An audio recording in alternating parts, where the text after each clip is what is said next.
Good morning, good afternoon, or good evening, depending on where you are in the world. And thank you for joining this learning experience brought to you by Datadog. My name is Cody, and welcome back to Techstrong Learning. Before we dive into today's session, I have just a couple of remarks to review with you. First of all, we are recording our session today. So if you miss any of our conversation, if you'd like to watch again at a later time, or if you'd like to share this with the rest of your team, we will be sure to send you an email with a link to access the recording, and we'll be able to send that to you shortly after we conclude this live session today. Now, if you'd like to get involved, there are a couple of ways for you to do so. Your first option is to use the chat tab on the right side of your screen. And when you find that chat tab, I'd like you to let us know from where in the world you're joining from today. Now, if you have specific questions, we will be holding most of these until close to the end of our session. So do send those questions into the Q&A tab. You can find that on the right side of the chat section. Sending in your questions to the Q&A just helps us keep track, and we want to answer as many of your questions as we can on the air. So just be sure to send those in when you have them, and we will touch on them. Additionally, if you jump to the handout section, you'll see there are a couple of extra resources for you, so feel free to grab those while you're here with us.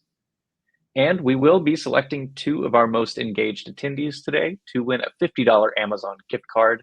So ways to become eligible are to just be involved with our program today. You can send in chats, send in questions, or you can fill out our survey that is posted in the handouts, but I'll also post a link in the chat toward the end of our session.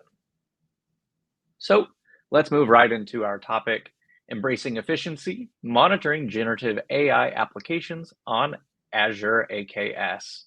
I'm joined today by Ryan McLean, Senior DevRel Advocate at Datadog. So Ryan, thank you so much for joining us today on Techstrong Learning. Do you want to dive us right into our material? Definitely. So we've got a lot to cover. I will try to talk slowly, but there's a lot going on. And you can tell by just looking at my first slide, I had to shorten a couple things just to fit all of this on there. So I'm going to give a little bit of an overview of what's happening right now because there's a sea change happening in the generative AI industry.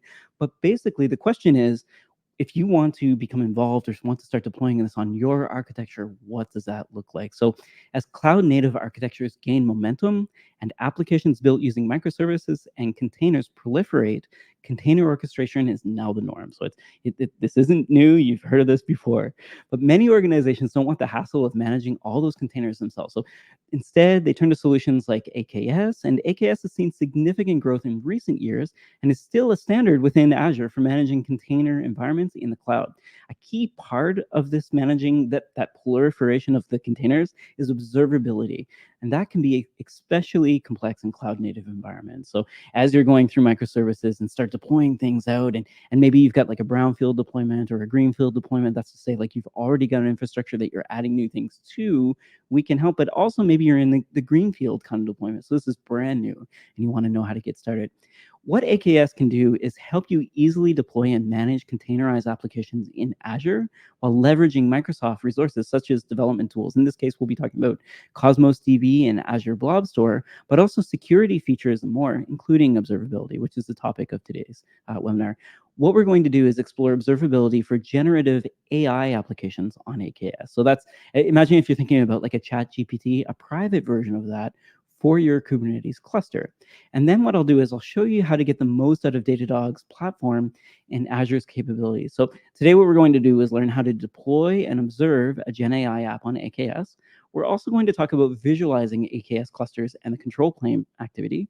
And then finally, we'll talk about monitoring your cluster's control plane components. All right. So with that out of the way, before I forget, I figured I'd introduce myself. So I've been with Datadog for almost 4.5 years at this point in time.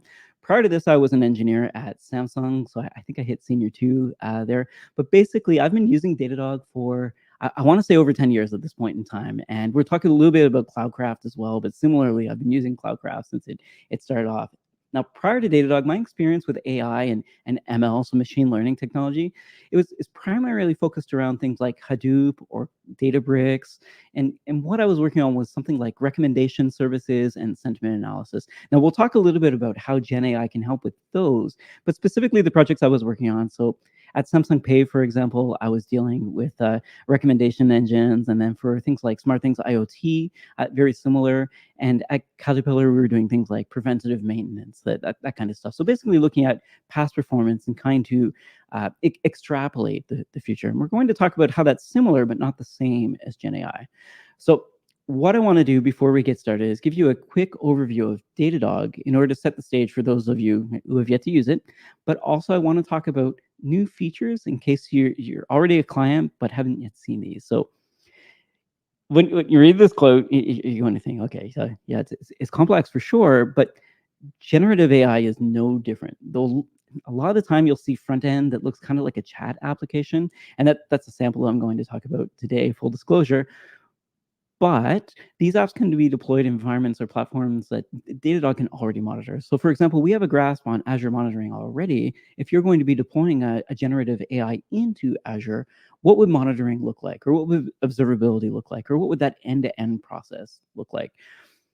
What we can do is not only measure the efficiency and speed of your new deployment, so if this is like a greenfield deployment as we were talking about, but also the effects up and downstream. So if you're deploying something in a brownfield deployment that already has microservices, say that you depend on, or that may depend on the service that you're deploying out there, it means that if you've got other services that depend on something like a recommendation engine from your Gen AI application, for example, that you can track that latency and the errors and traffic between them. And similarly, if your new application requires on storage or network, as a sample app does, you can track container to container east-west traffic, as well as called out the shared API. So those are the services that Azure might already have that you can use. Say, for example, Cosmos DB, as in our example, or something like a blob store.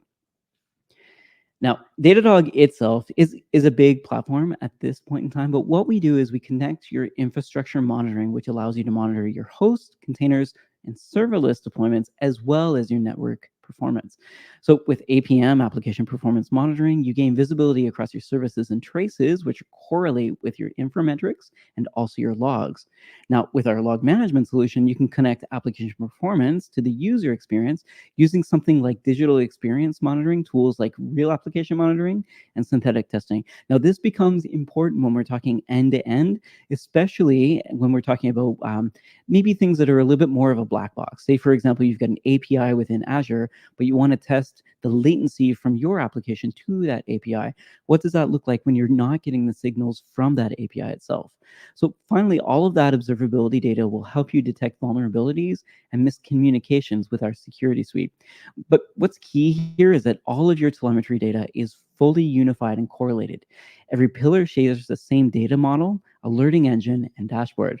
And that's what powers Watchdog, our AI engine, to help connect the dots during an investigation or to surface anomalies and outliers that may have gone unnoticed. So unnoticed, sorry. All of these data points are ingested with a single agent and over 750 out-of-the-box integrations that we build and maintain. So the key takeaways here is that Datadog's a modern observability platform for any stack at any scale. So Azure is no different. And if you've got portions of things that are on-prem, maybe you're doing like a hybrid or multi-cloud, we can help there as well. And specifically, you can start small, not only with a whole platform, but scale as your needs grow. So we can talk a little bit about our AKS extension, for example, and then maybe our Azure Platform Marketplace offering, and sort of talk about the differences between those.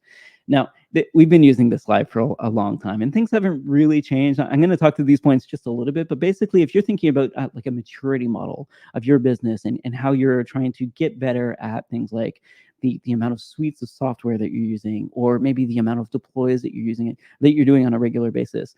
So both of those are separate issues, but they compound. So that's why we've got the multiplication between them. So generally, when you're dealing with on-prem, maybe you've got like one suite of services. So you're dealing perhaps with the Microsoft stack, using things like SharePoint, Exchange. I'm kind of dating myself a little bit here, Active Directory, that kind of thing. So you've got software that's all from one company in one suite. They all work together. Things are great. As you become more diverse, or maybe move to cloud or multi-clouds or multiple locations, multiple geos, or if you start acquiring other companies or merging, the amount of software that you're going to be using with your organization will start to increase, and hopefully doesn't sprawl, but as it increases, it becomes a little bit more difficult to look at all the tools together. Now, at the same time, what you're probably trying to do is increase the amount of releases that you're doing on a regular basis. So I've been in companies where like a release was scheduled, say, twice a month or once a month. If you're thinking about industries that are a little bit more regulatorily strict, so you got more regulations basically prior to deployments, or where you're a little bit more averse to change. I've worked in finance, for example, where changes are opportunities for downtime, so you typically try to avoid them. But at the same time, if you're dealing with something like security fixes and patches, you want to get them out quickly. So the question is, like, how quickly can I get like something like a security patch deployed on demand into my environment is a good metric to look at. Now, as you move towards that, the amount of software that you're going to be touching may increase. So you've got two things that are working against each other here. So you've got lots of vendors, lots of software, and lots of deployments. Now, similarly, on the right-hand side, I'll make this a little bit shorter, but basically on-prem, you're probably dealing with physical hardware. And as you move more towards a cloud native or cloud agnostic or hybrid or multi-cloud environment, you're going to have more cloud instances. You'll probably end up in an area where you're using containers in order to minimize that startup time or the overhead. And similarly, as you tease that or stretch that out even more, you'll end up looking at microservices and serverless architecture. Now, again, great. It means that you've got a lot of either pods or microservices or serverless, say Azure functions, for example, a lot more of those deployments out there. Now, again, multiply this by the amount of people involved to run your services. So in the beginning, you may have like an ops team or a tech ops team that's operations basically to help you do things like on-call, overnight outages, that kind of stuff. As you move towards the maturity model, you're probably going to have more developers who are doing operations and possibly more ops people who are doing a little bit more dev, be it automation or infrastructure as code. And again, as we tease this out going into the future, you're going to have more people doing things like having business in mind as you're going through DevOps or shifting left on the security side. And again, these two multiply each other. Now, the next slide is very similar, but there's even more stuff. So with the advent of generative AI technologies, some of this stuff gets simpler, but most of it becomes more complicated. In particular, you're going to have to pay attention to the amount of models that are being released on a regular basis, because it could be more efficient to use a newer model, or it could be more exact, more accurate, depending on the model that you're using. So this could be something like, we're talking today mostly about ChatGPT 4, but it could be ChatGPT 4 Turbo, for example. So it may be that you get less context or less tokens returned, but it's quicker or cheaper or both. And similarly, underneath this, the use cases in terms of the actual processing power increases as well. But that investment in processing power, be it something like an NVIDIA GPU, an ARM processor, or something in Azure, like in terms of instances that you can use more of, you're going to want to make sure that that return on investment for what you're purchasing is increasing as well. Now, there's a lot going on in the industry, but to put it simply, Datadog tries to what our goal, what we exist for, is to take this enormous problem of complexity and solve it. So what we do is we connect to all of their software components. We scale with the infrastructure compute units that they deployed, so serverless, microservices, or VMs, for example. Now, what we can do is understand the way the infrastructure and applications are changing, but also we connect separate teams to each other across functions. All right, so that's a big demo, but sorry, that's a big a spiel about what Datadog is. But I want to talk about the demo before we get into anything. So we're talking about this chat app, and basically what it is this retrieval augmented generation, or RAG chat app. The difference between a normal chat app is that though we're using a model in the backend, we can ask it questions about our e-commerce store in this case. So we're selling bikes, among other things, but we're selling bikes. And what I'm doing here is I've asked it a question where I didn't know the answer because I haven't made any sales yet. But in the chat app, I can kind of see the completion prompt that we've got here. Now, there are issues in this app, which I will talk about. In fact, if you know a lot about this sort of space already, you can see that the amount of tokens I sent is astronomical. So that's 1,141 tokens sent each time I'm asking something. So we're sending that full context each time. And furthermore, since we don't have sales, the database that I'm asking questions of doesn't necessarily have a lot of data that I'm looking for just yet. However, I can do things like using that model that we've got in the backend, ChatGPT, which happens to know what a CSV looks like. I can not only ask it to give me things like the top sales or the top products, but also give them to me in different formats. Now, we're going to talk about that tech stack. So to get this demo, how do we get there? Like, where did this come from? How did we create it? Why did we create it? Can this be useful for us? How would I get started? I'm using Cloudcraft here to sort of diagram what we've got going on. And there are quite a few components. I've oversimplified this in order to talk about it more succinctly. But essentially, what we've got is an AKS cluster. Now, it's got a couple pools here, but the one we're going to be talking about mostly today is this worker pool. Inside of the worker pool, we've got two web apps. We'll be talking about the Gen AI front end, but there also is a back end that does our embeddings. And the front end will show you that app that we just saw, and that's this here, this Gen AI area. Inside of the worker pool, that front end will be called by the Azure AI service for search. So Gen AI, our front end will call this search, and then it may pull up data that is in our Cosmos DB SQL, or it could grab data from our blob store, and it will use Azure OpenAI embeddings in order to give you answers. Now, I put completions in here as well because we've got both deployed. For today's demo, we'll probably only talk about embeddings, but if you've got questions about it, let me know and we can kind of walk through what that looks like. But specifically, we're not completing sentences. So imagine as I'm typing, it might suggest either other code snippets that I want to do, want to add to it, or maybe extra words as we're asking a question. In this case, what we're doing is we're asking a question, but grabbing from our stored data as well as from the model. So we won't touch on completions too much today. I just wanted to put that on there so you know that it's also a possibility. All right, so in terms of the workflow, so like what actually happens when we're in our app asking questions, what happens is that query will come in. So you get our client query, just like we saw. So we asked it, hey, how many bikes do we sell, for example? On top of this, we'll have the retriever. And the retriever, what it will do is grab from the embeddings that we've digested, essentially. So when we uploaded all of our data, we ran it through an embeddings loop. That loop went through and split up all of our text into smaller components. And as we ask questions, we'll send along a prompt as well as those embeddings to our vector database, which in this case is Cosmos DB. And then that will be combined with our LLM to give us our answer. Now, that's a lot of steps. We can probably break this down into something a little bit smaller. So what you can get started with right away, once you've filled out the Azure OpenAI request form, which I've linked to in the bottom left here, there's not a lot of control over what you get back from those models by default. Now, that's not to say that you can't. So we have a prompt here that we'll talk about, and I kind of demoed that a little bit. But we can use prompt engineering as a good way to approach kind of teasing out better answers or extracting out more value from the tokens that we're getting back from our LLM. What we're doing is we're giving clients of the application the option to either pick a model, for example, or in this case, what we're doing is we're adding embeddings to it to give us more better examples. But one thing we may think about is imagine a case where you've got ChatGPT 4, so we've got a GPT-4 model, but we've got a certain amount of like quota that we want to use, or we'll say that the first 1,000 requests, for example, hit this model. But in order to reduce costs or latency, or to have people use like a different model that maybe more precise or perhaps faster, we could downgrade those to ChatGPT 3.5, so, for example. So imagine like we could use a router, or we could use sentiment analysis to get ourselves better answers, that kind of thing. So imagine that you've got an app that allows you to come into it and pick a different model, pick a RAG, for example, that's retrieval augmented generation, or talk to the LLM on its own.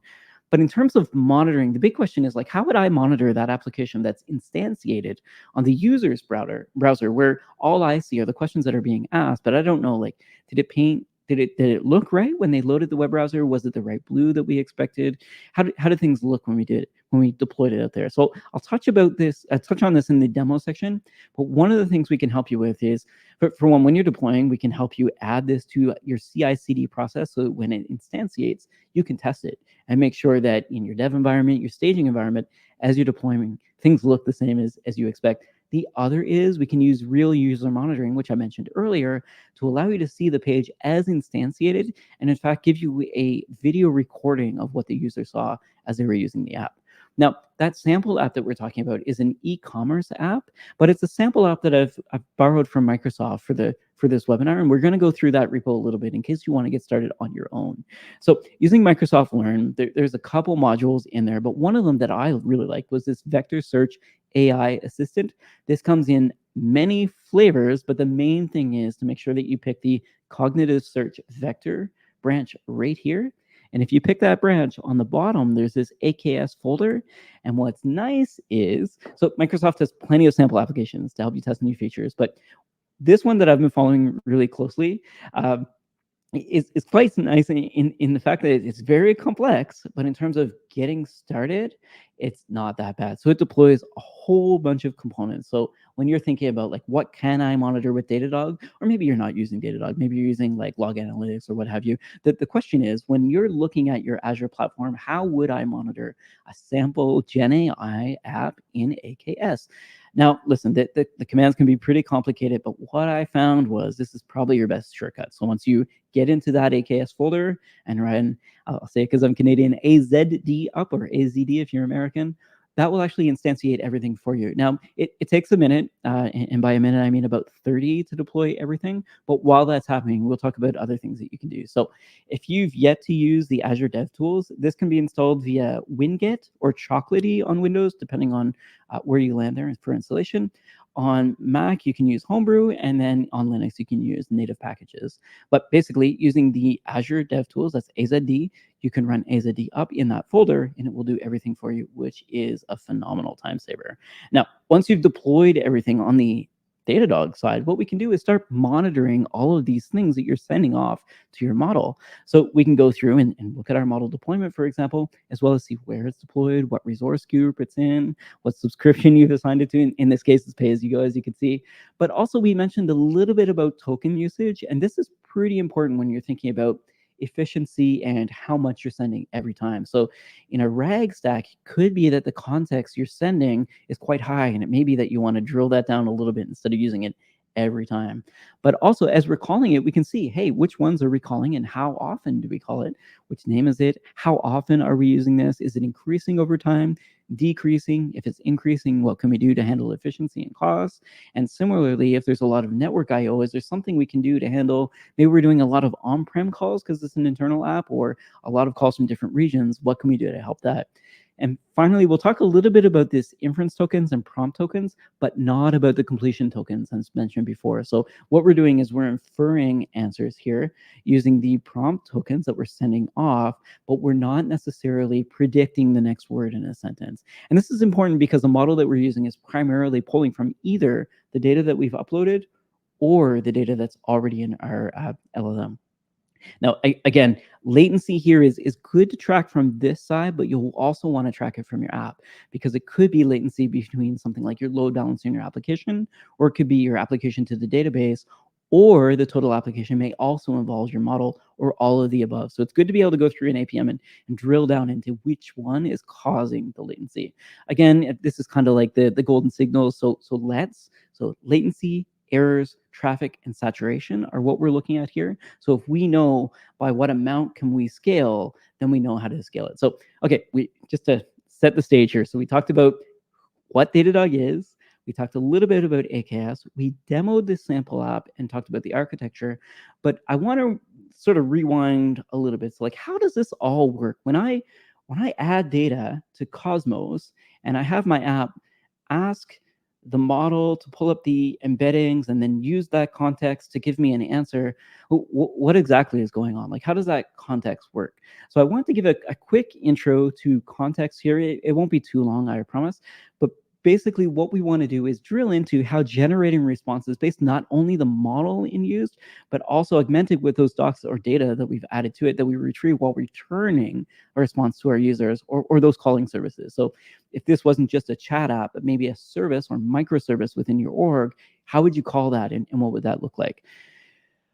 All right, so you don't have to answer in the chat. This is almost rhetorical, but what color is this slide? And it's facetious because it may be a few colors, it may be one color, and it may be that the way that you perceive this color is different than the way that I perceive it. Now, I probably say that this is seafoam green, but that's kind of if I squint and maybe take an average. But when looking at the slide background, if I ask someone in the audience to find the spots that are exactly pure green and exactly pure blue, it might take a couple seconds, but you probably grab something around the areas. You can see that they're circled here on the top left and bottom right, and they look like they're roughly homogeneous. That's to say that they're all the same color. Now, as the circle gets bigger, there may be more of a gradient or different colors kind of mix in. But in general, we can say that these are probably blue and probably green. So it can be a little bit problematic though. So what I want to say is that perhaps you don't perceive green and blue the way that I do, and I'm going to give you an example of how that can come up. Or perhaps the word blue specifically might have a different meaning. Now, I didn't mention this in my intro, but at one point in my life, I did a Rotary student exchange in Japan. I lived there for a year and a bit, and there were a bunch of things that were new, but one of them to me, there was an example that I think about a lot, is when I lived in Japan, I get confused when people would talk about the color used at an intersection that indicates that you should go or that you should move or proceed or drive ahead. I'd be told that you could go on the blue light, which I thought was pretty funny. I mean, it's green, and a lot of times they tell me, "Hey, we can go on blue," and I think, well, that's a green light. And I thought it was really funny until I saw one. Now, this is a Creative Commons image from Flickr, but basically, the lights in Japan do in fact look like this. And in fact, I did see a lot of horizontal lights as opposed to vertical, which can cause another problem in terms of like how they're arranged. So it might not be obvious to you if you can't see these colors, which one is left to right.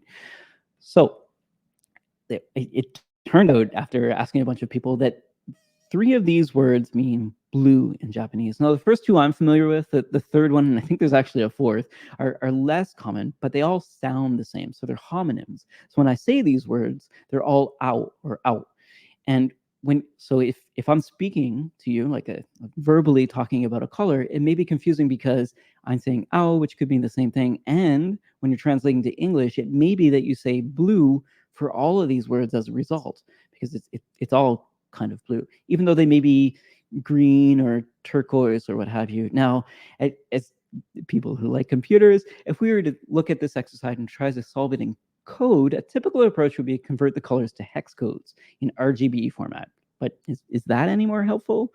Now, I'm not sure who in the audience could read these last slides, but I also wonder if you read these, if you'd know what the colors are without having the backgrounds. It becomes a little bit more difficult as well. So it's less language and now more code. And I think if you were to diagram this on a map, like a 3D RGB scale, it might be easier to resolve. So like you could take the values, convert the hex to decimal, and then find the difference or the average color between the spots that we found. So we could look at the distance between RG and B values, for example, or the colors with higher G values might be more green, but it sort of depends on the blue value as well. And then it comes into like context. So what if I told you that maybe Datadog has a corporate green and like a friendly green or environmental green? When I'm trying to generate things, I want to make sure that we're keeping those in mind. So when I say give me a blue, I want this to be closer to our reference blue. Or when I say give me a green, I want more of a friendly or environmental green as I'm generating colors.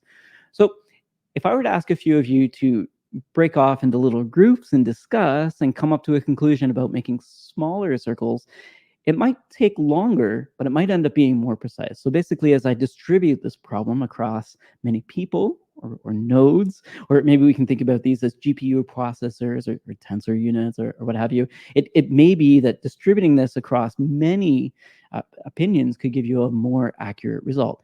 Now, there may be outliers that think that red is green or what have you, depending on the way that they perceive color. But in general, the more people or the more processes that we ask to give us a color, the more accurate the result. So you can see that the circles are still there, but they're much smaller. So the more people involved, the more opinions, rationalization, and discussion, the more time it will take to come to a conclusion, but perhaps more accurate the result. But again, returning to this diagram, what if we have a corporate definition of that blue and green and would like to sway our generation? So that's when we're generating these new colors, I'd like to make sure that it keeps these in mind. If we could define some context under which we perform that generation, but also put more or less weight on our source. So let's say that like the Datadog way of thinking about blue is the way. Please don't talk to the model at all when it comes to this, because we know what our blue looks like. We came up with it. It should look that way. But perhaps on the environmental green, maybe there's a little bit more leeway, that kind of thing. This is where the augmented generation comes in. So it may not be obvious how this applies to text, but adjectives are an easy way to frame that mental model. So if I were to ask you to explain something, but in a helpful manner, would the text be more useful or more beneficial to the end user? So this becomes like, it's difficult to think like where those adjectives are. And you may end up in the dictionary trying to find like synonyms and antonyms. And it could be that you're using this to help with prompt generation. So one of the most common ones that you'll see in terms of a beginning prompt is, you are a helpful assistant. So if the model that I'm talking to is a helpful assistant, does that mean that it's beneficial or useful, or how are we defining beneficial? So in my mind, I would assume that the answers that I'm getting back are of some benefit to me, and as a result, they should be useful or maybe helpful. But it's interesting to think about these in terms of like adjectives or language or context that you bring to your prompt, as well as what the LLM or the language model or foundation model will bring to you in terms of the answer. So, for example, we can think in terms here of like a seafoam green or a teal in terms of the actual colors. All right, so that's a lot about the context. So when we're asking ChatGPT or Azure OpenAI to give us generation, this is what we're thinking about in that context. Now, in the example, we talked about bikes, and we had actually added some to our model, or sorry, some embeddings to our data in order to give us more accurate answers when we got answers back from a model. But we're deploying all of this in Azure Kubernetes Service. So AKS enables you to easily deploy and manage containerized applications in Azure while leveraging Microsoft resources such as development tools like Cosmos DB, security features, and more. And as with any Kubernetes service, the sheer volume of containers being orchestrated makes monitoring AKS cluster health challenging. Now, this can slow response times to critical incidents and also create bottlenecks around long-term optimizations. But our integration already provides complete visibility into your AKS clusters. Once you've enabled the integration and deployed the Datadog agent to your clusters, we automatically begin collecting metrics and logs from your entire setup and then starts organizing them into high-level visualizations. So this is out of the box. I didn't need to do anything to show you this diagram. This is what you get once you've installed the extension. Now, the fact that many teams use third-party services such as Helm and Ansible, and I'm no stranger to either of these tools, to install the agent on their clusters can add a little bit of overhead and complexity to your workload. And that overhead means that it can take longer to do modifications to the agent that you deployed, or perhaps installing new versions means that you jump through a little bit more hoops. So with this extension that we've got for AKS, you can now easily deploy the agent to your Kubernetes clusters directly within Azure. No other tools needed. Now, the cluster extension makes it easy to deploy services to your AKS cluster at large and maintain them from ARM, that's Azure Resource Manager. So the setup page for the Datadog AKS cluster extension, including options for setting up the project and instance details, will allow you to essentially set up this cluster extension for each of your clusters, or via command line do the same thing as you're doing deploy tasks for new clusters. So for example, if you're in Azure DevOps or GitHub Actions and you're doing cluster deployments that way, you can add this task to it instead of going through and manually deploying it. Now, before you can begin collecting AKS metrics in Datadog, you'll want to enable the Azure integration. And I'll talk a little bit of this in the marketplace. So when we get into the demo section, I'll walk through that. So basically, you've got your application, which is talking to Azure OpenAI. Outside of that, you've got AKS. We've got an extension for that. And on the platform itself in Azure, we've got another marketplace offering that will allow you to monitor all of your Azure deployment. All right, so what we can do is help you start monitoring your AKS clusters in minutes.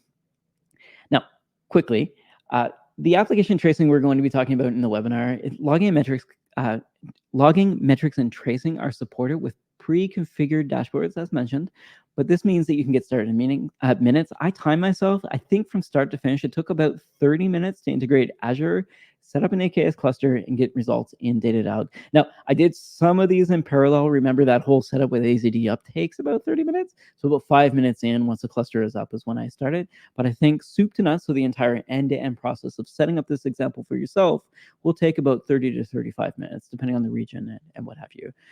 What we're going to be talking about today are three things: logs, traces, and metrics. So we monitor metrics in order to get details about actions taking place in your app. These can be app metrics, business metrics, or a combination of both.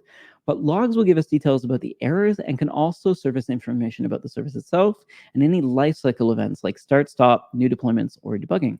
So for example, imagine that you've got somebody in your Azure portal clicking around and making changes. Those will be logged by the Azure platform logs. Now, if you've got someone in Kubernetes using kubectl, for example, or kubectl, depending on how you want to say it, and they're making changes, we can grab those logs from Kubernetes. And then what we can do is correlate the two together. So someone logged in, they got the credentials from AKS, and then they decided to start making manual changing using Azure CLI. We can watch all of those logs.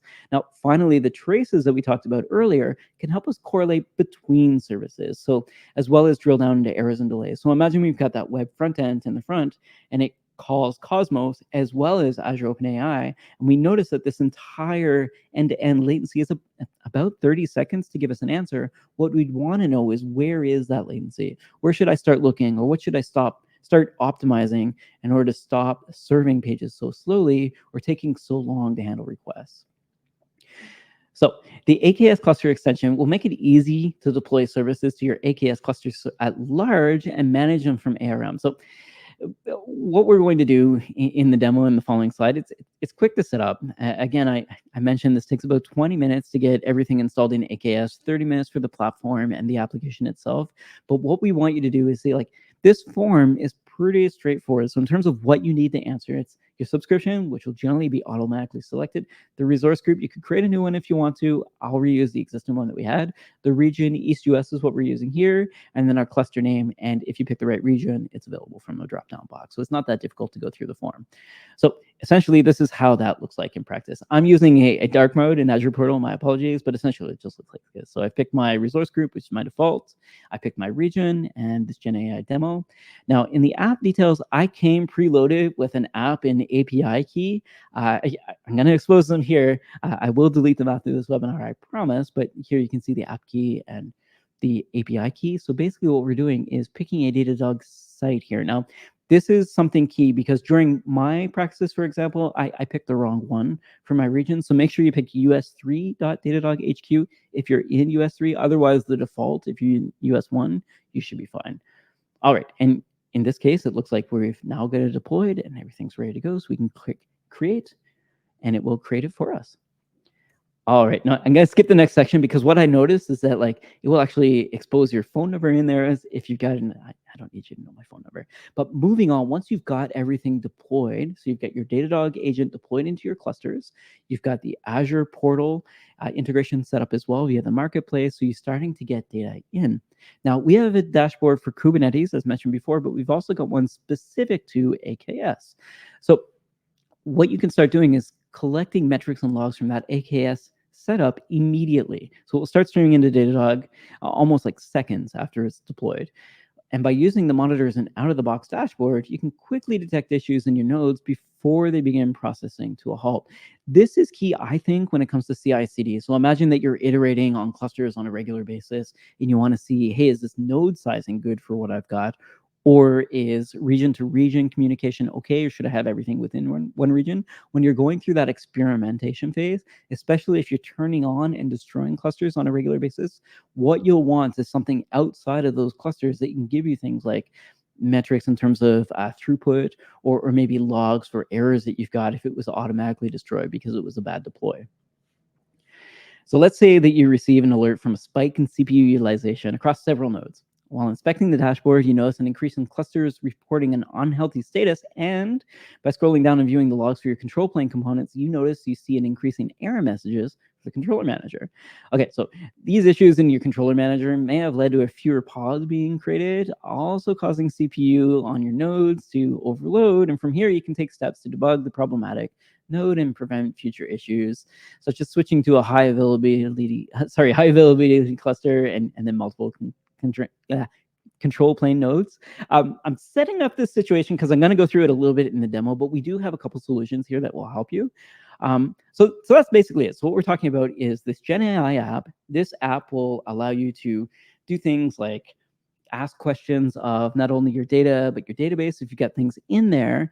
And then from that, you can start asking the LLM questions and enhancing the answers that you get back as opposed to what you've got in there.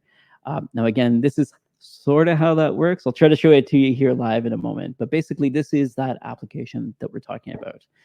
But before I hop into the demo, I just want to see if there are any questions. I've been talking for quite some time, but I'm just going to quickly demo like how I got this diagram, how we set up the environment, that kind of stuff. So let me just check back here.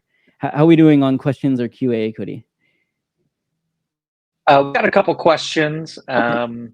we've got one right here. It says Azure provides native observability and security, but what gaps does Datadog address?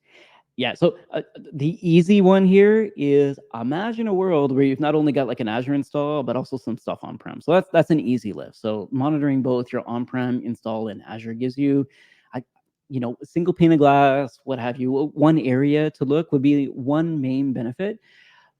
One thing that's kind of new within Azure is Azure Stack HCI, which will allow you a little bit of visibility into something like it's not Hyper-V, but basically virtualization that's running on site that can allow you to deploy things to it from Azure, which muddies the water a little bit. But so setting this up, so hybrid cloud, I think it makes sense to have one tool. Multi-cloud sort of makes the same sense. And then if you drill into Azure, not to compare apples and oranges, but basically I've used log analytics and I've used a bunch of the monitoring tools within Azure, but I'd say if you need to get something that's a little bit more granular, so if you need to get down to the second granularity, as opposed to the 5, 10, or 15 minutes that you may be getting from the native tools, I feel like this is where we come into play, as well as if you need to do things like monitor across subscriptions, tenants, or accounts. So if you've got multiple installs, I think that one that's really common is, so you've got like an Office 365 install, or maybe you've got Azure AD or Entra ID outside of that, or perhaps then you've got like a dev environment, a staging environment, and a production environment, maybe one or two within Azure. You start getting into like, hey, you've got 7 accounts or 7 subscriptions, and it becomes a little bit more difficult to monitor all of that with the same tool, unfortunately. And when the rubber meets the road, a lot of times you'll be using Entra ID in order to authorize your apps, and you get your apps in, let's say, AKS, and then maybe you're sending email using Office 365. It becomes a little bit more difficult to see all of this. So I would say multi-count, multi-subscription, multiple tenant, that's where we shine, as well as if you need more granularity. But again, that's not to say that you can't get by with the tools that Azure provides you. This isn't a big sales pitch. If those are working for you, no problem. And in fact, when you're installing the extension, you may notice that we are trailing a little bit of Azure Monitor to get some of these details out of AKS, as well as we'll grab logs from the platform and logs within AKS. So we're certainly harnessing some of that power already, but we add to that the hybrid multi-cloud granularity, multiple cloud. I think that's where we shine, basically. As you start to get a little bit mature along those maturity levels is where we come into play. Awesome. Looks like we got a couple more questions, so let's Sure. take just a second here. But will Gen AI be used to analyze logs and traces to detect abnormal or suspicious activities, in addition to monitoring Gen AI applications? We've heard about this before, so I can't comment on this either way, but I think when you're thinking about like, hey, I've got a bunch of data that's coming in, can I look at the data and start bubbling up like trends and things like that? So I mentioned Watchdog earlier, and that's honestly that's sort of the best answer I've got for you at this point in time. We do have a conference coming up where I think there'll be more announcements about the things that we provide internally, but at present, I'd say that anomaly detection, which is kind of like one of those easy lifts. So this is k-mean. So if we're looking at a 2D graph and we've got our logs that kind of dot around the graph, but we've got a high rate of error that's kind of like outside this, and we're calculating that distance that's like way over there. Not to get too far into the math, but this is kind of like an easier AI ML problem, not necessarily Gen AI, but in terms of something that may be just anomalous or different or feels a little bit more distant to the other things, or in Sesame Street terms, it'd be like one of these things doesn't look like the other things. So things something like this event feels a little bit different kind of thing. That stuff I feel like is table stakes for a lot of vendors at this point in time. So in terms of like just looking at logs and saying, hey, this log looks new or novel or different, I think we've covered that. I think what we're getting into though is that as you start using disparate logs or starting, let's say, for example, you're logging social network mentions of your brand, that would be more like you're watching the reputation or sentiment analysis. That's a similar but different problem, but doesn't necessarily need to use Gen AI at this point. Again, that being said, it depends on the logs that you're sending in, and it's certainly something that we're thinking about. So right now, the answer is Watchdog. We do have something around LLM observability that we announced at our last conference, and we'll be touching base a little bit more in the one coming up. But I'd say for now, in terms of pattern recognition, anomaly detection, that kind of thing, Watchdog AI has you covered.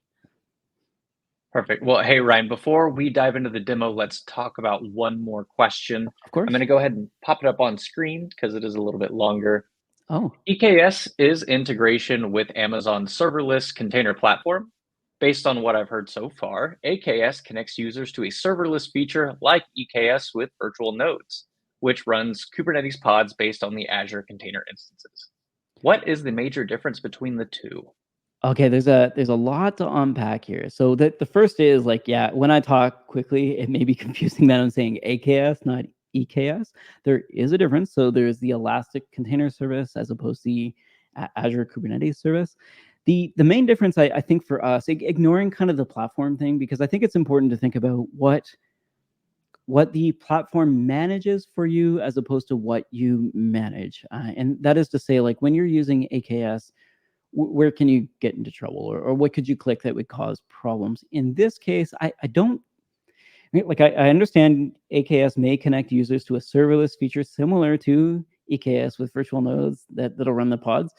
I think it might actually be easier to take a higher level approach to this, mostly because it it kind of doesn't matter what Azure's doing underneath, because you can't really control it. It matters because if you're having issues with the platform, you may need to create a support ticket and describe what's going on. But if we're to consider that platform as kind of a given in both the AWS or Microsoft, or maybe even GCP or on-prem, if you're using a platform team sort of service, what we care about on top of this isn't necessarily, we care if it's up or down for sure, isn't necessarily the things that we don't control, but the things that we've deployed on top of it.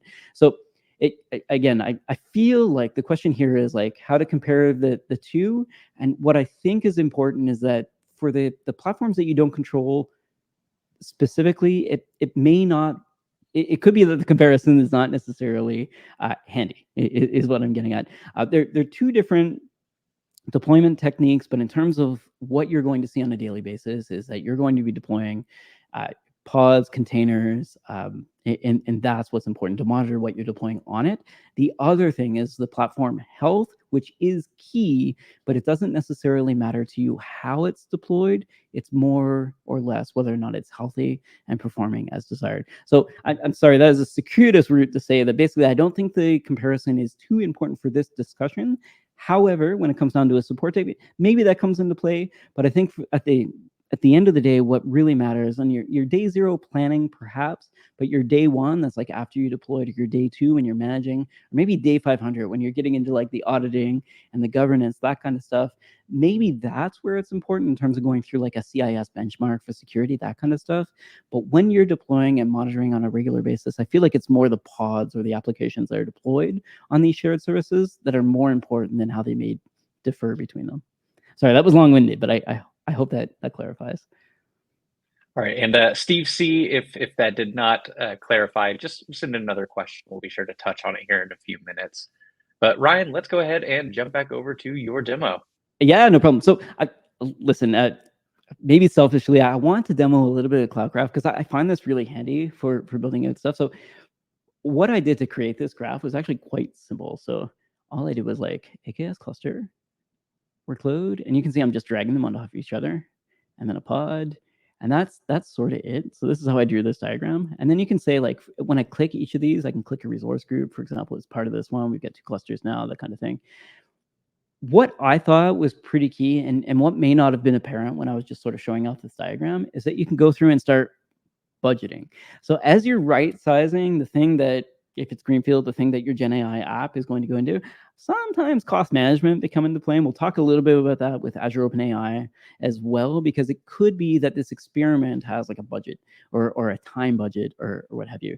Now, I'm picking the free tier for AKS, but if you want to go with a standard, for example, in terms of like what I'm looking at, you can see the cost here. Now, don't have sticker shock. This is in Canadian, as I am in Vancouver, British Columbia. But if you want to go into USD, for example, you could start mixing and matching and deciding like what you want to do.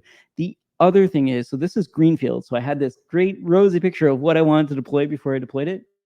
If by chance you've already got things deployed in Azure, you can actually go through and scan your resources and come up with a diagram based on what you've got and then land this in there. So all this to say is that this diagram isn't static. Like there's nothing wrong with a visio-static diagram and things like that. But what I want to say is like it's a little bit more useful than just a picture, which is what I used it for. But you can start mixing and matching and starting to figure out different cluster sizes and different architectures and how they may fit between different applications that you've already got installed or different subscriptions, as we mentioned before. So if you have to use Entra ID and it's in a different subscription, what does that link look like? Or if you're using things that are on-prem, going to Azure. So if, for example, if you want to keep your data in-house, but still use the API for Azure OpenAI in the cloud, you can do that using direct connection, but it might be nice to have a picture that sort of describes it. So all this to say, when you're making a diagram, I feel like it can be a little bit more dynamic than just a picture on a piece of paper. The other is, so I glossed over a lot of the Kubernetes management, but I did want to give a walkthrough of what that looks like in practice. So out of the box, I showed off one of the dashboards. There are a few. In fact, there's a really nice landing page here that kind of gives you an overview of everything that's going on in your environment. I showed one of the diagrams, one of the sort of dashboards that you get out of the box.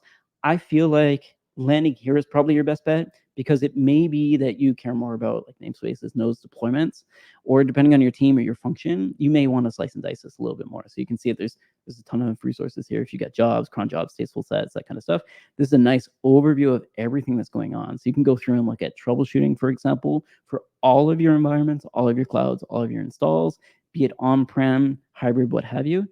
And then we can go through and look at these recommended dashboards. So the one that we saw was this Kubernetes overview. So if I control click that, we can set it here. So this is the one that I demoed.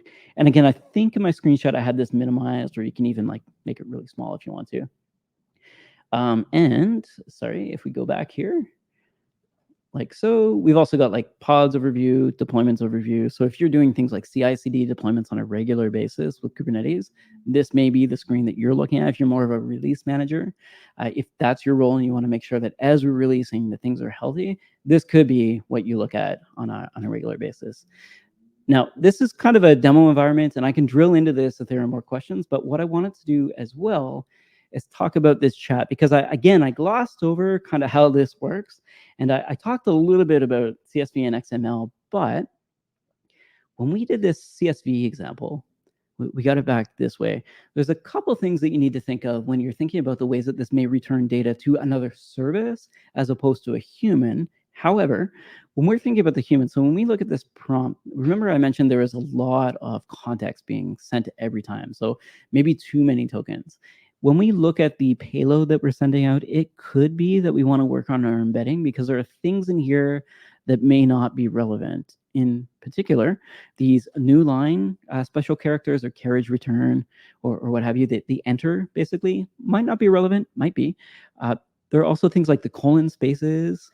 Some of these ordering things might be interesting. But also we've got these delineators, so the hyphens, and this could be like 5 tokens just for this one line. So it might be that when you're adding things to your embeddings that you want to go through and massage it first. And this is going to be that iteration as you go through and decide like how much context do I want to send every time. Furthermore, we mentioned an example using CSVs. So if I were to give like an example of what's going on here, I think it's this next one. What we can do is actually, instead of CSV, we could ask it to give us XML. Now, this web app, what it will do is when it sees the XML, it's dropping it in the presentation layer, probably in the web browser. What's interesting, though, is because we're using a foundation model, or sorry, a large language model in the backend, it understands one, XML, which is how it returned this, but also how to escape XML because it's got a little bit of that coding knowledge in there. So think of this as more of like a sales tool. So for example, I want to quickly get out something that I can use in Excel in order to start calculating things to give a report. What you can do, which is interesting because this is not in my like RAG, that data that I added to it, the context isn't in here, but I can ask it to escape the characters and it can return valid XML, which I thought was pretty interesting. Now, this app isn't live, so it doesn't know how many we sold, but it can start giving us things like tags, so creating tag maps, that kind of stuff. And again, this may be interesting to a human, but this may be even more interesting to another app that's downstream that's trying to do things like map tags to different products, or perhaps it's in a different area of the application that doesn't have that context awareness between them. So we can hand things off or create queries on a regular basis to do things like maybe a bash job that calculates all of our tags. All right, so that's one thing. So our context is all there. Now in this chat context, the other thing that I wanted to mention is in a new chat, it doesn't necessarily know that we've asked it questions before. So this session is not the same as this one. So I've got context in terms of that RAG, so that the context that I'm sending off to it, but also I've got chat context as well. So if I asked, give it to me in XML, this will not know that I've had that other conversation, that other chat, and specifically, it didn't escape the XML as we mentioned, and because of that, it doesn't appear like it's valid XML in our browser, even though it is. And then furthermore, even though I've asked it that the sky is blue, the next time I ask it, it will answer us, but I think in practice, like if you wanted to deploy this as your own app, you'd want to change that weighting. So if you wanted it to talk to the LLM more, you may want to like drag that to the right, basically, or a little bit more to the right. Or if you don't want to answer these questions that aren't related to your product, you may want to put in something that would detect like prompt engineering or prompt injection, somebody trying to craftily get sort of jailbreaks out of this box. Now, this is a naive demo. It doesn't do that, but we can ask questions like, why is water wet? And I think if you were to make this into a production app, you'd probably want to say, if it doesn't relate to my store, AdventureWorks or what have you, if it's not in Cosmos, maybe don't give the answer. I think it's just one of those key caveats I want to mention about this demo. So if you're trying to make this into a production app, those are a couple of things you want to keep in mind. Now, the AKS cluster itself, again, is quite simple. But if you're trying to find the actual, like, if you want to install this extension here, all you do is once you've deployed the extension, sorry, the cluster, go down to the extensions, and you can see I've got one deployed here already. And we covered this in the demo, but all you have to do is search the marketplace for Datadog. Oops, I typed it in wrong. So it's right here, and it's this AKS cluster one here, and then we can click create, and this will actually go through that process that I had in the demo. So it will do all of this. Now, similarly, once you've done this, so you've deployed AKS, you've got the extension running, the next thing that you want to do is actually create that Azure resource for Datadog. So this is that platform monitoring step. In order to get all of those platform logs, remember we talked about people poking around the Azure console and then going into Kubernetes and doing some fun stuff. So up here, in order to install the Marketplace app, I just search for Datadog, and then this will load in a second. But under Marketplace, if we click this Azure native ISV experience, that will bring up this here. Now, the reason I brought this up is because there's two ways to do this. If you've already got Datadog, you can link it. And if you want to create a new Datadog org with SSO for Entra ID, you can do that here. So if you're brand new to Datadog, I would suggest this method. If you've already got Datadog, use this method, but note that SSO is a manual step after. I think that's basically it for the demo. We've covered quite a bit. So we deployed these two nodes. We've got the Kubernetes overview that we talked about. And then for each of these, you can drill into containers. You can look at logs, traces, profiles for each one. This is that web app that we were talking about. One thing that I thought was pretty interesting is like looking at related resources. So if I pull up the web app and I want to drill into, say, like, where did this happen? Like what actually happened in this process? So we've got our web app, talk to our pod, talk to the worker pools, got a replica set. Replica set was started via deployment. The deployment's in a namespace, and that namespace is within the cluster. I find this pretty handy to be able to go through and drill down into what you've got. All right, so that was a lot for a demo, and I think that the main thing here is just to reiterate at the very end. So much of this setup was done using the AKS extension, making that monitoring of our two-node cluster very easy. The other thing that added to this was having that marketplace offering from Datadog to give you the platform logs. And again, if you want to know about any of these Azure related scenarios or anything basically related to Datadog and Azure, there's a link in here. We'll try to drop it into the chat as well, which I have not been watching. But if there anything else in there, please ask me a question and I can answer. All right, so that link that is on the screen, I do have pinned to the top. Oh, perfect. Right side of the screen for our attendees, it says free trial. Go ahead and click download while you're here with us, and you'll go ahead and save that link. Additionally, I do just want to call out another handout that we have in that handout section. Feel free to look at both of those while you're here with us, but we'll also be sure to have those available whenever you come back to view this on demand. Ryan, we don't actually have any more questions, so I did just kind of want to give you the opportunity to leave us with any final words, any parting thoughts before we take things home. Yeah, I guess with all of this, like brass tacks, there's a hype cycle involved with generative AI in general. What I think is important to think about when you're trying to go down something that's new, and this isn't the first time we've seen like a new thing happen within the industry. It's pretty big though. It reminds me of things like the VM revolution or containerization. It seems like we're reaching into something that's like that. I would say when you're talking to a company like Azure who allows you to set up demos, go through training, that kind of thing, I would say go down that path first and experiment, but be conscious of things like costs. And that's not just cost in terms of like what you're paying Azure, but cost in terms of like your effort as well as the return. So keeping your goals in mind and your incentives, like why am I doing this? What does the outcome look like? And making sure as you're going through these experiments that you have those in mind, because the danger of a hype cycle is to think that everything's rosy and it's going to be magical. A lot of times when you start really getting into the thick of it, it becomes more of the same. Basically, a lot of things are difficult. Azure definitely makes it a lot easier for you, but outside of this, how this may get into your business and help your clients, I think is important to test with a healthy. Basically, attacking this as if it needs to give you the right outcome with those goals in mind. I think is the main thing. So hype cycle, sure, super cool. Make sure that you've got a good example, like something like a RAG that can give you your company data as well as something from a language model. Awesome. Well, Ryan, it has been an absolute pleasure here learning from you today. So thank you so much for joining us on Techstrong Learning. Thank you for having me. This was fun. Awesome. So before I officially release our audience, just a couple of final thoughts. The session was recorded and we will be sending it to you via email here shortly, but you can also find it living on the DevOps website. Just visit devops.com/webinars and you'll find it in the on-demand section. I'd like to thank everyone for their chats and their questions today. Those have made you eligible for our $50 Amazon gift card giveaway. You can still become eligible by clicking on the link pinned to the top of the chat. It's also in the handouts, but if you fill out our survey, that will enter you for our $50 Amazon gift card drawing.